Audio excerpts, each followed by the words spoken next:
मु आईपीएस चाकरी छाड़िली कहीं जो व्यक्ति जनक जो आईपीएस ऑफिसर जनक आपण माने देखुचंती तांको आपण माने भल भाव चिन्हिथिबे से हेउचंती IPS officer Bhubaneswar DCP Jagmohan Meena.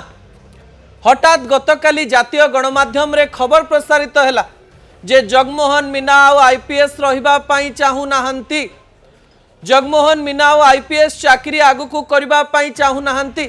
सेइथि पई किछि दिन पूर्व से निज पदरु इस्तीफा दे देइचंती बा रिजाइन कर देइचंती।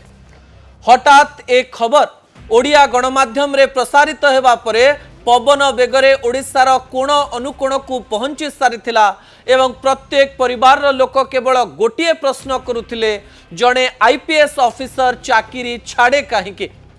जगमोहन मीना को आसवा पड़ा उत्तर दबा पड़ा एवं कहू कहू कहले व्यक्तिगत कारण किंतु कारण पछरे किछि असल कारण लुचि रही। दर्शक बंधु ए समस्त कथा जानिबा पूर्व टिके जगमोहन मीना को भलरे जानि जिबा। बयस मात्र 37 वर्ष। 1999 मसीहा सेप्टेम्बर मासरे जन्मग्रहण करथिले जगमोहन मीना। 2013 मसीहा रे आईएएस क्वालिफाई करथिले एवं आईपीएस चाकरी करथिले। सिविल सर्विस क्रैक करथिले एवं आईपीएस चूज करथिले एवं घर तांकर राजस्थान ओडिशा कैडर रे आसिकरी से आईपीएस ऑफिसर थिले। ओडिशार कोण अनुकोण रे काम करिसंती। नक्सल एरिया रे भी काम करिसंती।